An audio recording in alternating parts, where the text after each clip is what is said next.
आज Doubtnut app download करें। Doubtnut पर अपने सभी गणित, रसायन विज्ञान, भौतिक विज्ञान और जीव विज्ञान के डाउट्स का करो सफाया। बस प्रश्न की फोटो खींचो, एक ही प्रश्न को क्रॉप करो और तुरंत वीडियो सोल्यूशन पाओ। अभी डाउनलोड करें। यंग के द्विरेखा छिद्र प्रयोग में एक व्यतिकारी पुंज के मार्ग में 1.4 अपूर्णांक की कांच की पारदर्शी पट्टिका रखने पर फ्रिंज प्रतिरूप में वायु विस्थापन होता है। जब इस पट्टिका के स्थान पर समान मोटाई के अन्य पदार्थ की पट्टिका रखने पर फ्रिंज विस्थापन 5/2 वायु होता है। द्वितीय पट्टिका के पदार्थ का अपवर्तनांक ज्ञात कीजिए।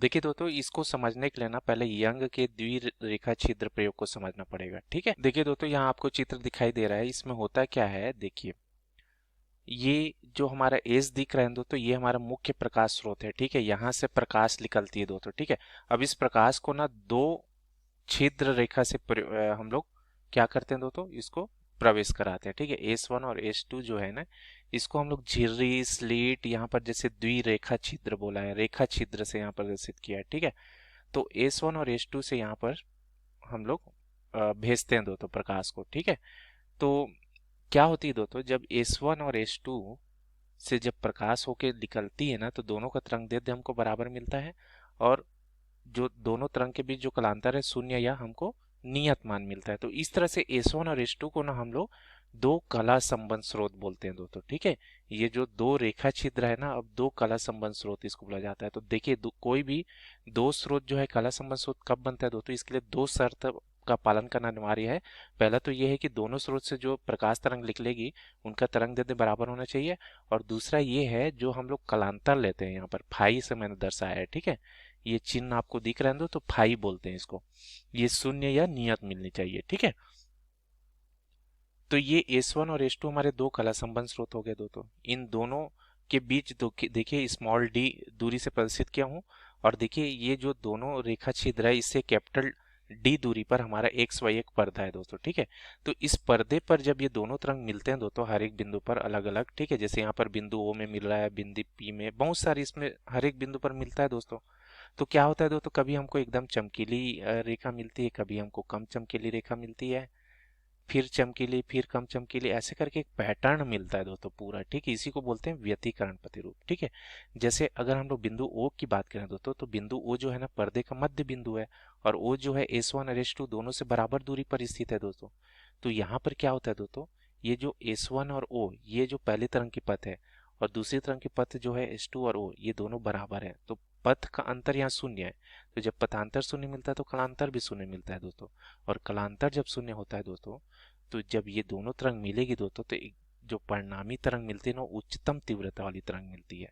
मतलब इसके एकदम चमकीला प्रकाश यहाँ पास मिलेगा दोस्तों, तो इसी को उच्चिष्ट बोला गया है दोस्तों। ठीक है, और जब कम चमकीला प्रकाश मिलेगा तो उसको निम्निष्ट बोला जाता है। तो ये केंद्र में इसलिए इसको केंद्रीय उच्चिष्ट बोलते हैं। फिर इसके बाद निम्निष्ट, फिर उच्चिष्ट, फिर निम्निष्ट, उच्चिष्ट, ऐसे करके पूरा क्रम मिलते जाता है। तो इसी को हम फ्रिंज भी बोलते हैं दोस्तों। ठीक है, फ्रिंज प्रतिरूप है ना। तो यहाँ पर ये जो मान लो बिंदु P पर अगर कोई निम्निष्ट मिल गया हमको, तो इसकी दूरी जो है ना केंद्रीय उच्चिष्ट से ही ज्ञात करते हैं। ये XN जो लिखा हूं ना, ये दूरी को बता रहा है केंद्रीय उच्चिष्ट से दूसरे निम्निष्ट या उच्चिष्ट की दूरी। n बराबर 0 से लेकर अनंत तक है दोस्तों। ठीक है, देखिए n बराबर 0 रखते हैं ना, तो ये केंद्रीय उच्चिष्ट को बताएगा दोस्तों। n बराबर 1 रखेंगे तो इसके बाद जो मिलेगा फ्रिंज है ना, पहला जो फ्रिंज मिलेगा X1, दूसरा फ्रिंज जो मिलेगा X2, उसको दर्शाएंगे। तो इस तरीके से हम दर्शाते हैं दोस्तों। अब देखिए इस प्रश्न में क्या बोला है दोस्तों, कि एक व्यतिकारी पुंज के मार्ग में है ना, ये जो दो तरंग निकल रहे हैं ना, ये दोनों तरंग के व्यतिकरण होगी एक बिंदु पर, तो इसीलिए इसको व्यतिकारी तरंग बोला गया है दोस्तों।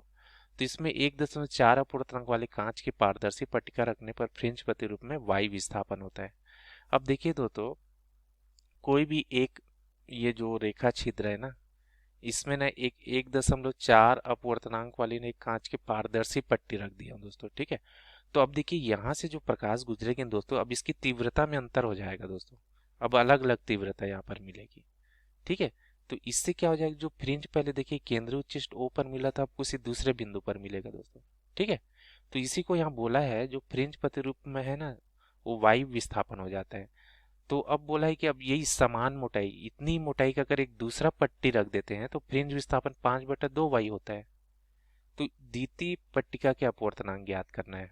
ठीक है, तो देखिए दोस्तों, जो फ्रिंज विस्थापन के यहाँ पर हमारा जो सूत्र मिलता है वो क्या मिलता है इसको देखना पड़ेगा। ठीक है, फ्रिंज विस्थापन, जब ऐसा केस होता है दोस्तों तो हमारा जो फ्रिंज विस्थापन का सूत्र क्या मिलता है दोस्तों, mu minus one T beta upon lambda. अब यहाँ पर देखिए दोस्तों, म्यू तो अपवर्तनांक बता रहा है, बीटा जो है फ्रिंज चौड़ाई को बता रहा है, टी जो है उसकी जो पट्टिका रख रहे हैं ना उसकी मोटाई, लैम्डा तरंग देते। तो देखिए तरंग देते तो हमारा परिवर्तित नहीं होगा दोस्तों, तरंग देते हमेशा नियत रहेगा और फ्रिंज चौड़ाई भी नियत रहती है दोस्तों। ठीक है, माध्यम जब परिवर्तित होती है तभी फ्रिंज की चौड़ाई में परिवर्तन होता है, यहाँ पर माध्यम परिवर्तन नहीं हो रहा है दोस्तों। और थिकनेस भी देखिए दोस्तों, प्रश्न में बोल दिया एक ही है, तो इसका मतलब है टी बी और लैम्डा ये नियत राशि है दोस्तों। ठीक है, तो डेल्टा एक्स जो है यहाँ किसके अनुक्रमानुपाती हो रहा है दोस्तों, म्यू माइनस वन के अनुक्रमानुपाती हो रही है। ठीक है, तो अगर यहाँ पर देखिए इसको हम लोग इस तरीके से लिख सकते हैं, पहले जो विस्थापन मान लो डेल्टा एक्स वन मिला और दूसरा जब पट्टी रखे तो ये x2 मिला, तो ये किसके बराबर हो जाएगा दोस्तों, म्यू वन ऋण एक और ये म्यू टू ऋण एक। ठीक है, म्यू वन हो गया पहले जो पारदर्शी पट्टी उसका अपवर्तनांक और म्यू टू जो दूसरा जो पारदर्शी पट्टी का है उसका अपवर्तनांक। ठीक है, अब देखिए यहाँ पर हमको दिया हुआ है दोस्तों मान ये, ठीक है, पहले y दिया है और दूसरा हमारा क्या था दोस्तों 5y/2 ऐसे दिया था। ठीक है, और म्यू हमारा 1.4 दिया है पहले वाले के लिए ऋण एक, और यहाँ पर म्यू टू ऋण एक। चलिए इसको हल करते हैं, कितना हो जाएगा दोस्तों, देखिए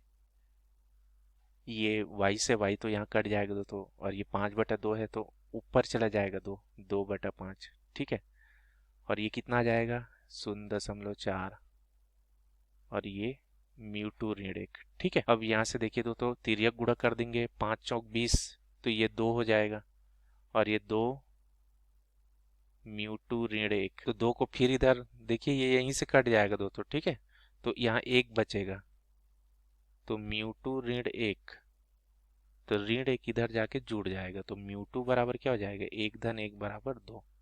तो यही हमारे प्रश्न का उत्तर हो जाएगा दोस्तों, म्यू टू हमारा कितना हो गया 2। ठीक है, तो जो दूसरी पट्टी होगी ना उसका अपवर्तनांक कितना हो जाएगा दोस्तों, उसका अपवर्तनांक 2 आ जाएगा। धन्यवाद। कक्षा 6 से 12वीं से लेकर नीट, IIT, JEE वो एडवांस के लेवल तक 1 करोड़ से ज्यादा छात्रों का भरोसा। आज ही डाउनलोड करें डाउटनेट ऐप या व्हाट्सएप करें अपने सारे डाउट्स 8400 400 400 पर।